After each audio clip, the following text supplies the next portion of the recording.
Hello and welcome to Allshorts. Now, I don't know if you heard, but back in January, the Office for Budget Responsibility, they gave us some figures. It's all gone.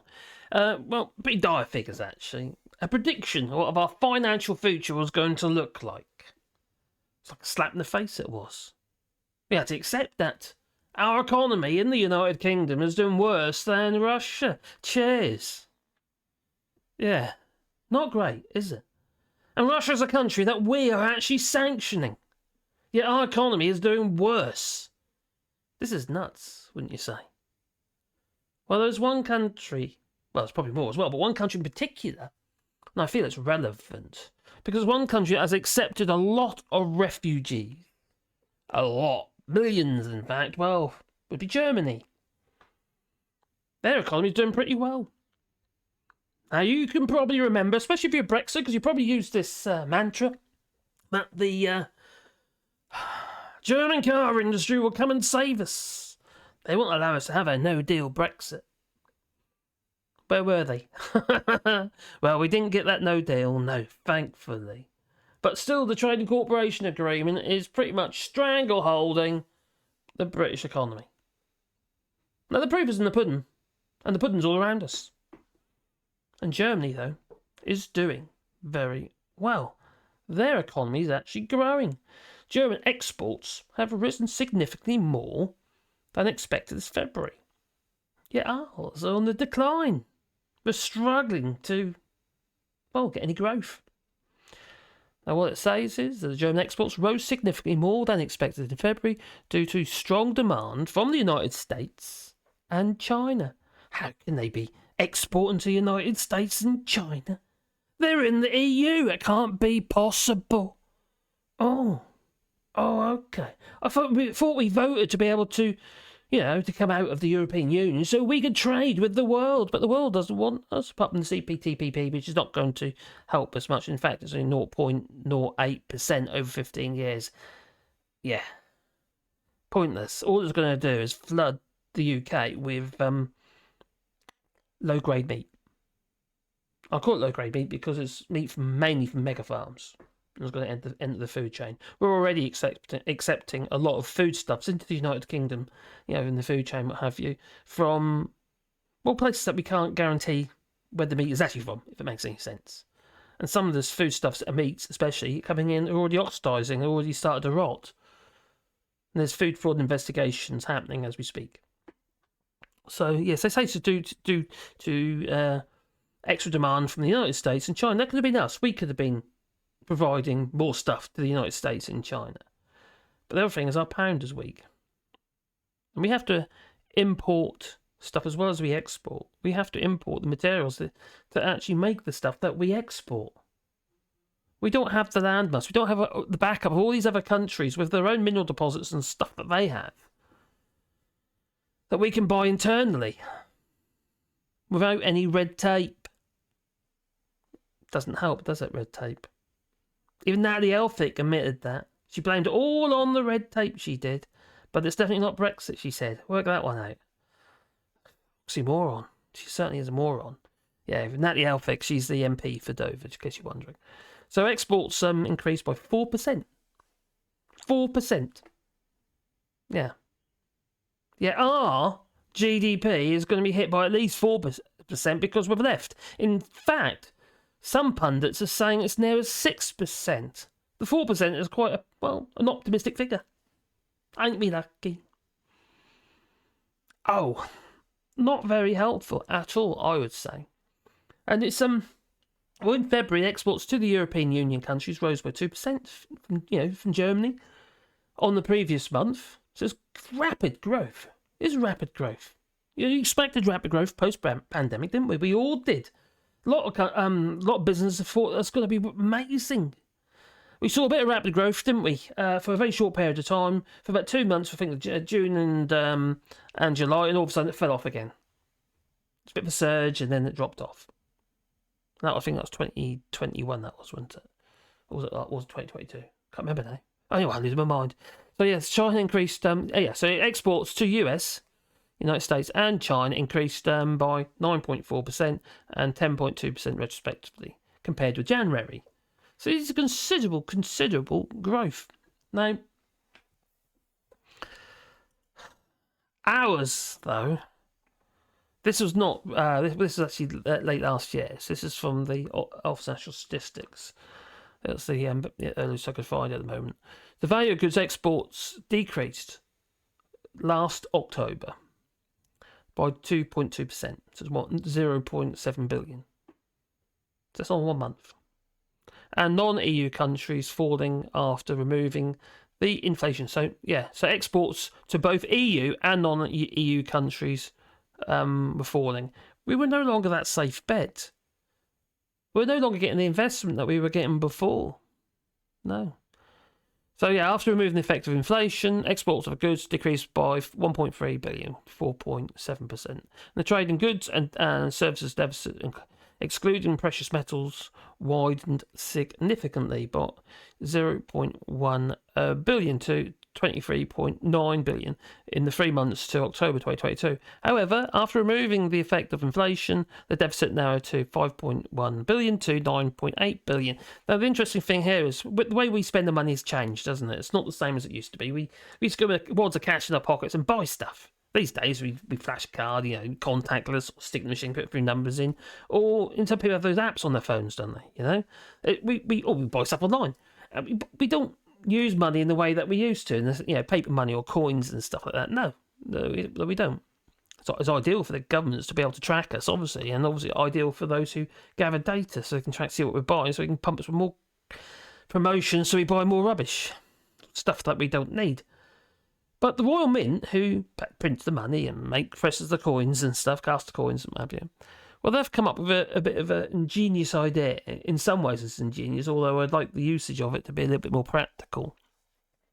In that they are, they've just built a big factory, I suppose you call it a factory, processing centre for electronics. Now, as you probably know, electronics, they carry rare earth metals, rare earth minerals and various other stuff. And they're going to extract all these minerals off these electronic components, so basically recycling, and the precious metals and what have you are going to be reused. The only thing I would say is, from what I've heard, actually from the person who runs the Royal Mint, which is a lady, and I'm not sure what her name, I can't remember what her name is, and she was saying, this is obviously her idea, that they're going to make it into jewellery. I would like to see go back into something practical again. Maybe instead of extracting more of these precious metals out of the ground, recycle them and put them back into electronics again, so the whole cycle can start again. The problem with jewellery, you see, is once something is added into jewellery, it stays there generally. Probably in a box in someone's drawer somewhere. Yeah. How many items of jewellery have you got that you never wear? Well, pretty much only got that. For me, but I know what you ladies are like. So I think there's a little bit of madness there. But as far as the United Kingdom's concerned, getting away from the jewellery, I digressed a little bit there, I must admit. And time's pressing on as well. So anyway, the latest GDP estimates for 2023, well, they came out in January this year. And a few countries are happy. But there is one country that is expected to perform even worse than Russia, and that is us. That's the United Kingdom. I live in France, so I'm not quite so worried about that. But, I do worry about the United Kingdom. My family lives there.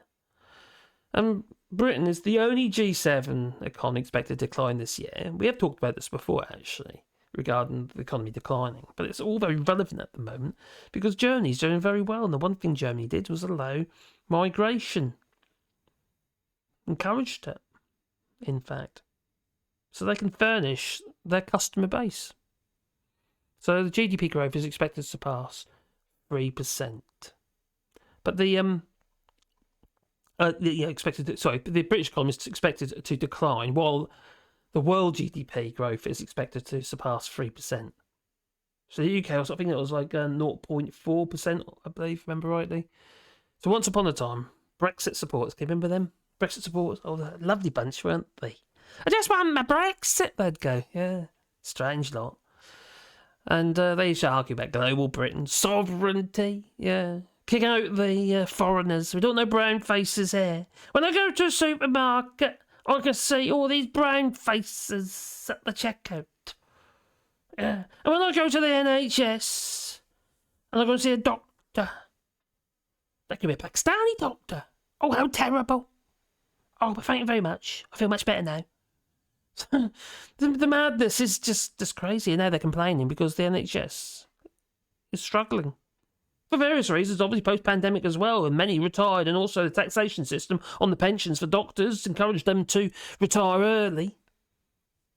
Well, that's changing, hopefully. It's just, it's everything we've done. We've done to cripple our economy. Put a stranglehold on it. Nothing's free-flowing. There's a bottleneck, you could say. Sounds a bit like Dover. Port of Dover. Oh, but it's definitely not Brexit. Oh, no, of course not. Well, they all used to say, didn't they? An unshackled United Kingdom could deregulate the industries and forge new trade deals with countries we already had trade deals with. Oh, God, yeah. And, and with the fastest growing parts of the world. The problem with that is the fastest growing... That I could kind of... I could fall for that one. Because when you look at some countries, like for India, it's surpassed our GDP now. And it's has a bigger economy than what we do. Knocked us off our little pedestal.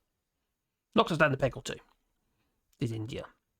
Well, the problem in India is they've got a huge population. I think it's 1.2 or 1.3 billion people, which the majority of them are in dire poverty.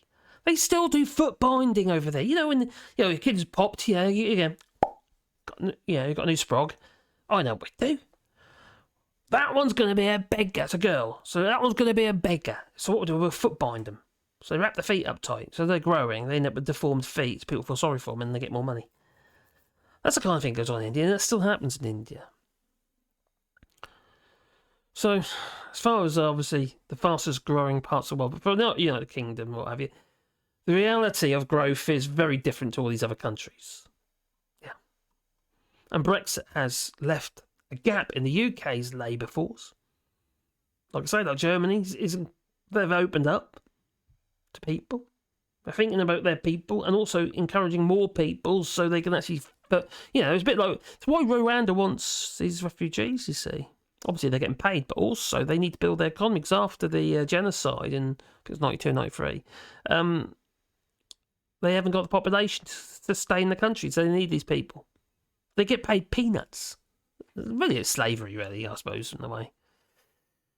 So Brexit has left a rather big gap in the UK's labour force. And it's not been helped by COVID, is it? No. Some people call it the Great Resignation. Which I suppose it is, really. So if I quite like working from home, in fact, I like not working. And then they carry on that way. So it makes it very costly for firms that struggle to recruit. And the Brexit deal has created a huge, trade cooperation agreement. It's created huge friction for the United Kingdom and the EU to trade, trade through all this extra paperwork, all that red tape, piles of it. I mean, for every lorry that goes across that, every assignment, so it could be one pallet, you've got like a wad of paperwork like that. It's maddening. And then obviously if there's phytosanitary involved, it's on exports, but not inputs, on exports. It's just hamstrings everybody. It really does. I wouldn't want to trade underneath those terms. And many people are saying, no, we're not going to bother. And those who were doing well are doing quite badly now. So UK exports pretty much to the EU pretty much collapsed overnight, didn't they? And it's now 16 to 20% lower than what would have been if we'd stayed in the EU. Obviously, the pound's also, the sterling has also pretty much collapsed. In 2016, that plummeted. It hasn't really regained much, if not, it's worse. And 2022 is, it came to be almost parity regardless its entire history with the dollar. It's not very helpful, is it? That's what exasperates inflation, that does. So Richie Sunak, you keep going on about your inflation, you're getting control of inflation. Well, you need to obviously get rid of these bottlenecks in trade. But a weak pound has not shielded exporters, no. as shown by about 16% drop in exports to the EU. Now, many exports they're relying on importing. Like I mentioned a minute ago, materials, same as the farmers. Their inputs have all gone up by at least as a whole, at least 19%. In some cases, 400%. If you're talking about fertilizers, etc., and seed and what have you, a lot of that stuff is rapidly increased in price. Obviously, as costs have to be passed on, and it costs diesel and stuff like that, which is likely to increase further because don't know if you heard, but today it's been said that all of a sudden they've decided they're going to reduce output of oil or crude, so it's going to be that's going to push prices up, isn't it? So that's not been very helpful. At the moment, we're paying on diesel, for instance, about 1.79 at the moment here, euros. €1, 79 centimes. So I don't know what happens to your pay. Leave it in the comments down below before I carry on. Please, I'll beep the old like button if my button works, which doesn't. There you go. So Britain's economic malaise is perhaps the biggest threat to its role in the world. And this so-called, global Britain. Sorry about the inverted commas, but crikey. We were already fairly global. We were pretty strong. We had a good place in the world. People respected us. Suddenly, unless we were vetoing everything in the EU, obviously. Yeah. We should have put Nigel Farage in his box a long time ago and screwed down that lid. Remove the straw. Yeah, anyway, project which the government has made is defining feature of Brexit. Even the so-called Brexit Festival is complete in a flop. Costing around 130 odd million pounds for this festival, and the attendance was, about 1/10 of what was expected. Really poor turnout. Who was going to see a dodgy oil rig that's been stuck on the ground, on the land? That's just bizarre. Yeah. Anyway, firstly, because the economy is a signal of credibility. If you talk about how we're perceived around the world, they want our money, and obviously, if we don't have a lot to give away, which we don't, because we're tightening up everywhere. Plus, our position, is soft power and all that, isn't it? So, if Britain continues its slide down the global GDP ranking, being that it's just been overtaken by last year, wasn't it, by India. It's going to have to work blooming hard, isn't it? It's going to be really hard to try and justify any kind of prestigious position in international diplomacy. That soft power again. I know what they were just building another aircraft carrier. Yes, they're building another aircraft carrier. They haven't even fixed the second aircraft carrier, was HMS Prince of Wales or something that's called. Yeah, that's still got a bent prop shaft. It's going to cost about 25 odd million to fix, and we don't know who's going to be paying for it. Probably a taxpayer. I thought it'd be under guarantee. Don't they get 12 months? No. So compared, for example, to India, which is not in the G7, and despite having a large economy than the UK, France, and Canada, and Italy, neither is it's not even in the India we're talking about. Obviously, it's not even in the UN Security Council, despite being a nuclear power.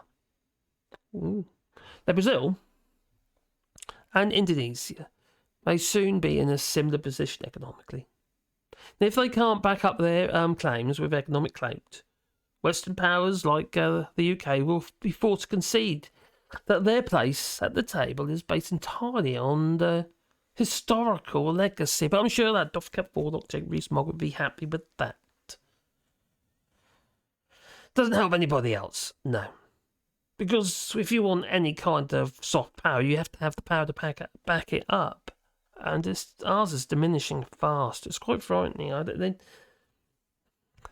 What this government's trying to do is they're trying to hide away from the facts. They don't want us to know, you see, that they've cocked everything up. And Brexit is an absolutely unmitigated disaster for the United Kingdom. And there is no making Brexit work, Keir Starmer. I'm sorry, but there isn't. Although I'll still be voting Labour. It's still common sense. I'll vote for Tories. Once bitten, twice shy. Although I never have voted Tory. Actually, no, I have. Years and years and years ago. That's without thinking. But that was before I even took an interest in politics. Now I realise, oh my God, what a bunch of charlatans. Yeah, well, second, a weak economy means that there is literally less money available to spend on whatever global ambitions the UK might have. Now, Richie Sunak has effectively abandoned his predecessor's ambition to spend 3% of GDP on defence.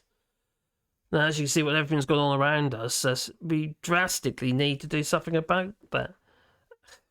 And then we've obviously got our depleted supplies. We haven't got the arms if we were to be invaded. How on earth are we going to defend ourselves if we haven't got the stuff to put in the weapons? And arms producers, one in, I think it was in in Norway, or I think it's Norway. There's an arms producer anyway, and they're struggling to get enough electricity because TikTok data centre has set up nearby and they're sucking all the energy, all the electricity. So, and they're one of the major manufacturers, apparently, of arms. So, yeah, obviously the war in Ukraine is sucking everybody's stalls dry. Not very helpful. So, in other worlds, I suppose such spending might have been a bold way to boost Britain's security profile, really. You know, if we did their 3% and what have you. And although there has been announcements that there's more money going to be spent, but it's still not enough. The thing is, we're running out of money. We haven't got the money to spend. And I know some people say, well, we shouldn't be, we shouldn't be supplying Ukraine. I'm sorry, but my feeling is we should be doing more. I really do.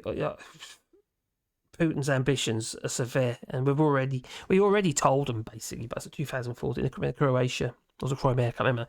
Crimea, and when he invaded, yeah, we pretty much did nothing, didn't we? Nothing. And also, what with defence technologies as well. Although we are investing quite a bit in that, in the sense we've got the Banshee drones, which are like little jets. They're only about 400 miles an hour. They're not particularly quick. But they mainly at the moment they're used for training purposes. But there isn't no reason really why they couldn't carry munitions. And then you obviously, we've already got drones, haven't we? France has got quite an array of drones. In fact, I made a mistake once. Well, I don't know if I should come clean with this. I was in the camping car with the missus and that, and we camped up. I thought it was quite nice there, so I thought I'd fly my drone. So I launched my drone. How little did I know that literally up the other side of this very tall hedge, where I was literally parked, was a French drone base in Cognac. So yeah, when I realised, I soon took that down because I could imagine me getting arrested quite quickly. The French actually done quite a clever thing. Actually, what they got, there's a website you can go on and tell you where you can fly and you can't fly. So I know about that now. Yeah, I was a bit of a worry at the time, so that kind of scared me a little bit. But there you go. So yeah. Anyway, then we got this weak economy. It's sucking our political energy into it, away from everything else. Yeah, Germany's energy is getting Germany's obviously getting stronger, even though if there's any political difficulties there, but their economy is improving. When the economy improves, there's less job loss. Yes, more jobs for everybody. So our place in the world is diminishing. Our foreign policy is having less weight behind it. And Britain's battling energy shortages, strikes. Now the teachers' union are going to be striking because they just said no to the pay offer by this government. The UK government. Well, they offered them £1,000 bung, a bribe. Please don't strike. And was it 3.5% or 4.5% next year on their wages? They rejected it pretty much unanimously. 68% turnout, and 98% of that turnout rejected the offer because it's an insult. So if you're looking at inflation and what have you, it's not great, is it? So I think anyway, I suppose understandably, the government has less time to think about Britain's role in the world. They've got so many domestic problems. But they're again saying that. It's not surprising me a lot of domestic problems, not just because of Brexit. It's primarily because of the government that we got. It loves to sabre rattle. And at the moment it's doing that through culture wars. Yep, they're fueling more hate. It's the only thing they feel that they can actually gain any support for the party. They don't care about the country, which means they actually don't care about you. Anyway, what do you think? Are you quite pleased for Germany? Because Germany is doing very well. Please leave it in the comments down below. And this year, later on this year, I hope to drive to Germany. And I would like to see that big... It's like like an old foundry, wartime foundry, where the old tanks and stuff were being built. But it's been they all converted into gardens and stuff. It goes over hectares and hectares. It looks fantastic. And all the foundries all there, all the buildings all there. It's all been made into gardens. Looks like my cup of tea. So hopefully I'll head up there later on this year. Hopefully. If I can afford a diesel, that is, to get there with the camper. Anyway, you tell me what you think. Please leave it in the comments down below. And please, please, please click like and subscribe. And maybe that little bell icon. Because then you get a warm fuzzy feeling in your pocket every time I upload another video. Don't forget the little bell icon. There you go. Yeah. And you support us on Patreon or buy us a coffee. And the links are... Oh, anyway, they're down below. Yeah. If you wonder what I was drinking, this is a licorice infusion. It's not urine. It's not warm urine that I keep in a flask. No. Okay. Anyway, it's time for me to go. But please, boot the old like button. That helps the channel, you know.